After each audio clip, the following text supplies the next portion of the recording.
Hey group, today we're going to be cooking up rattlesnake. Now this is not going to be a survival recipe. We're going to be showing you how we do it here down south. So this is a western diamondback rattlesnake. One of the neighbors dropped off here last night. They know I'm in the area and they ran this over and brought it to me. So fresh snake. I'm going to show you how to cornmeal it up, use a little bit of oil, and do some deep frying desert style. Now before we skin up this rattlesnake, clean him up, and begin to add ingredients, we need to go get our fire started. We need a good bed of coals in order to get our cast iron hot and our grease popping.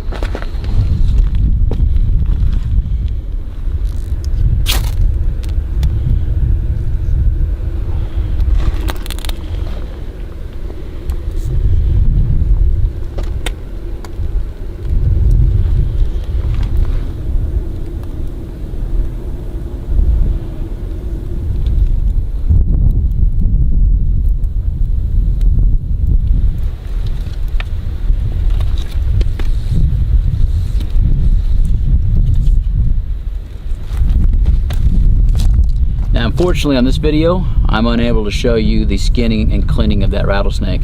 Now, if you're curious about the processing of snakes, go ahead and check out the video link in the description down below. It's an older video. It is age restricted, but it'll give you all the ins and outs and show you exactly how it's done. Now, even this skin here that we're rolling up is going to be frozen, and we'll be showing you how to tan this skin, how to cure it, and make it so it's preserved. So every part of the rattlesnake is used, waste not, want not. Now undoubtedly a few of you are curious as to what that snake looks like without its skin, and this is it. No skin, no guts, nothing but meat and a whole lot of ribs and vertebrae, and that's what we'll be cooking up and eating here today. To get started, we're going to take 2 eggs, a little bit of milk, put it in a pan, and get it ready to start soaking that rattlesnake in. That's what we're going to use to keep our cornmeal, our flour, our spices attached to it before we put it in some grease, because we're going to be southern frying this rattlesnake. A couple eggs, approximately this much milkish. Just add that in there, whisk it up a little bit, break stuff.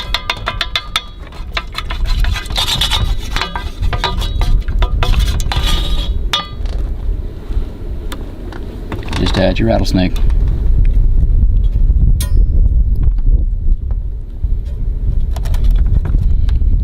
Soak for a little while, because that's going to be our binder.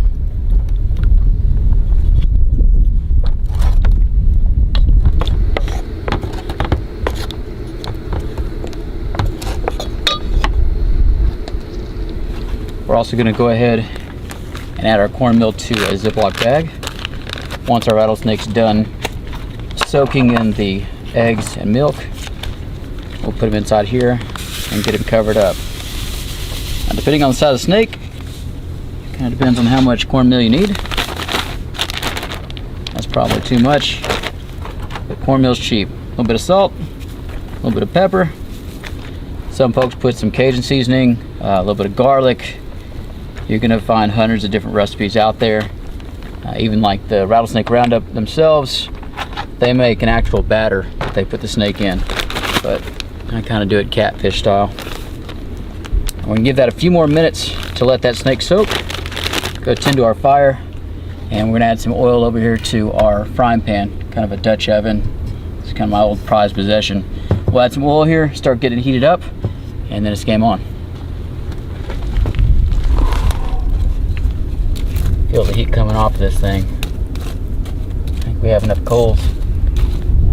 Oh yeah, plenty enough coals. Let's get some cast iron and oil.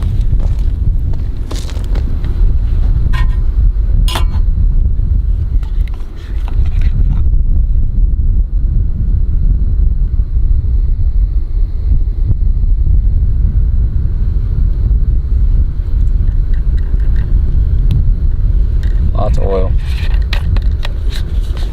The coals in our campfire are ready. We've got oil in our pan. It's time to go ahead and add some heat to this equation. Now before our oil gets too hot, starts to pop, we'll take our snake out of our milk and eggs.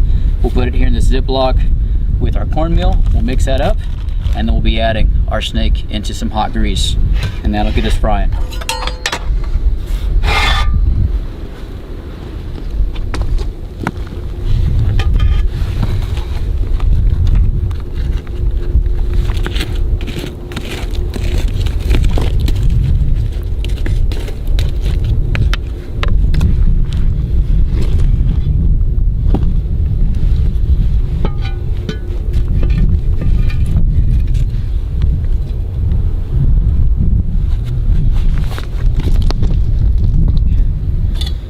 and get our hands messy one last time.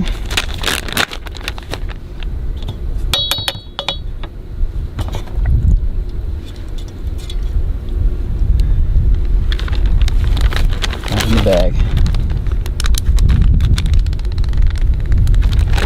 Just like that. Give it a few shakes.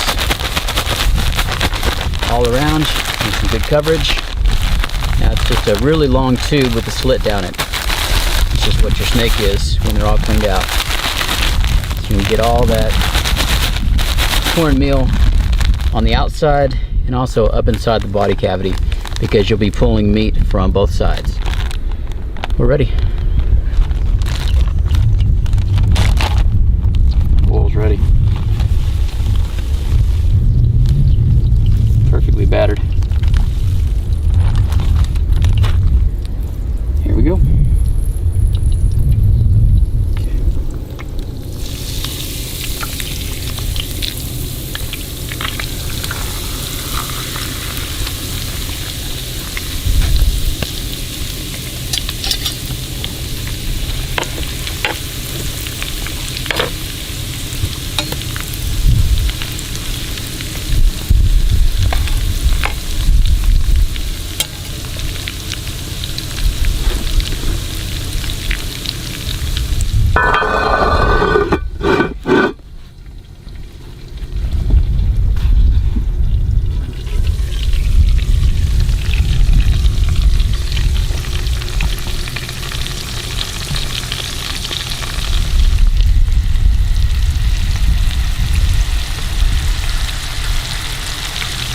Good.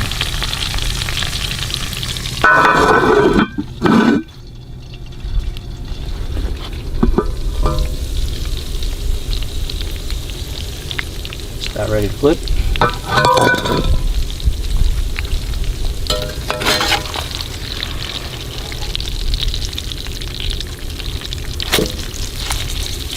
Yeah, nice and brown.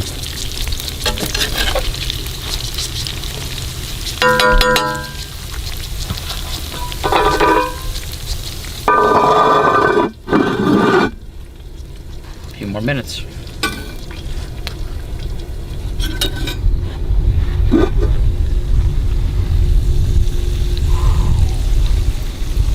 Love that smell.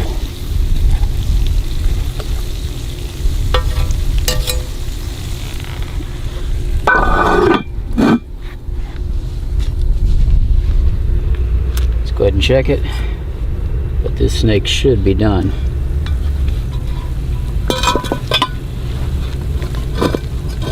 Now when it comes down to frying things, most of it's not a time frame deal, it's a coloration deal. So you're looking for that golden brown, cornmeal cooks up, darkens a bit, and that's really the issue. Now when you're dealing with trying to make sure you've cooked all the way through the meat, it's not really a big deal when it comes to rattlesnake. On either side of the ribs, they're real thin. That oil's gonna cook it on both sides. The only big area or big piece of meat is gonna be the back strap, which runs all the way down the back. But even that, on a snake this size, isn't really that thick. Let's go ahead and pull this guy out.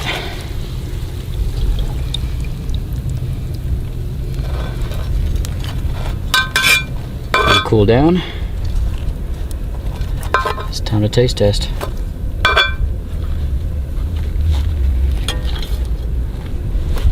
All right, moment of truth. Let's go ahead and see what it tastes like. Huckleberry. Gonna come try it. So with a lot of these recipes, you'll see that folks have taken the neck all the way down. I guess you'd say that the snake is all neck, but they'll cut it into 4-inch sections before they even throw it in the oil. And that works out pretty well. You can do it however you want. I usually like to just put it as one piece, and that way I can flip it one time and make sure I've cooked it all the way through and evenly. But when it comes down to this, a lot of times you'll cut it into sections. If you're just eating it yourself, what you'll do is you'll find that backbone goes all the way down, and you're effectively going after the back strap, and it's going to come out in long strips. So see that? There's going to be a back strap on either side. As soon as you grab that, you can start pulling that long piece of meat. And there's going to be even more of it on there. I'll just pick at that. But nice, greasy piece with lots of cornmeal on it. That's what we're looking for. You'll also eat in between all the ribs, pull the meat out between there. You can make a pretty good soup out of snake, but that's what it's all about. Like alligator, even without all the oil, reptile itself is a very oily meat, but it's very distinct and amazingly good flavor. Some of the ribs are actually crisp enough to eat. That oil did really well.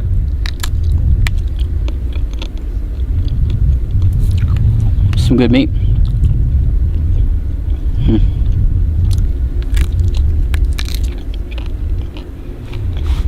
Now, a lot of folks might be wondering or worried about us going and taking too many rattlesnakes out of the area.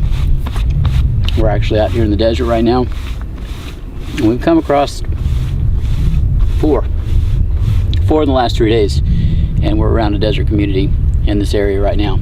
So a heck of a lot of rats, a lot of mice, a lot of snakes all over the place. Not really messing with the population. If you were surviving out here in the desert, if you live out here in the desert, you come across these almost every single day. So think about some of the creatures that you have around your area, wherever you live, and just kind of mix them up here. These guys have rattles and venom. Y'all's have bushy tails, and they live up in trees and collect nuts. So just a difference of the animals that we have in the ecosystem. All right, Hug, here, you try this out. You've had snake before, yeah? Get you a good piece. Yeah? Want that? Okay. One more try. Okay. It's not gonna do it. I swear, guys, I feed him. Notice he's not losing weight. He's not a picky eater. I need a little bit more of this. Actually, gonna go ahead and take the rest of it, take it over to the neighbors, because we're gonna have a cookout tonight. But guys, hopefully you've enjoyed this video. Check out the other videos again in the description on how to tan the skin, other cooking methods that we have, how to skin, clean, and prepare these rattlesnakes. I'm sure some of you will tell me exactly what you think about my recipe, or have questions as to what I've done with it here. So throw your questions out there, tell me what you think, like, subscribe, comment, and we'll catch you next time. Huckleberry. Do I have something on my face? Now, undoubtedly, a few of you are wondering where that rattle went on this snake, and this is it right here. Now, if you're not sure, or you're not really used to rattlesnakes, it might not look like much, but that is remarkable. That's 17 buttons on a fairly mediocre small snake. I wouldn't expect to see a rattle this large for anything under 6.5, 7 foot. So kind of crazy. Now, a lot of folks will tell you that each one of these buttons right here indicates a year of life, and that's not exactly true. What it does indicate is a molting, and a molting is where they shed their skin. Every time they shed, it adds another button. They can molt multiple times per year, depending on how much food they have. So if they have lots of rats, lots of things to swallow, lots of things to eat, then they're going to molt more often. If they have a fairly warm winter where they continue to be able to hunt and digest things, they can continue to molt all through the year, and that's going to change and vary the size of these rattles. So pretty crazy. No, it wasn't broken and put back together. This is not a hoax. 17 buttons on a little over a 3 foot long rattlesnake. Kind of crazy. Now, cast iron, I'm sure it's not everybody's bailiwick, but a few of you are probably interested in the rig that I was using here in this video. Now, this is a frying pan with Dutch oven legs on it all the way around. It's not a Dutch oven. I believe it's called a spider, either a spider frying pan or a spider skillet. Now, it does have pits all over it. It's got some welds. It's probably lived a pretty interesting life. I don't think they've made these in over 100 years. So it's taken me a while to find it. I really like the look, and it should be featured in quite a few more videos, but they were made to be used, so we're going to use the heck out of it. If you are a Dutch oven, or rather a cast iron aficionado out there on the internet, and you know more about this, go ahead and throw some stuff out in the comments. I'd love to know more about my gear, but other than that, Guys, go out there, try new things, enjoy it. Later.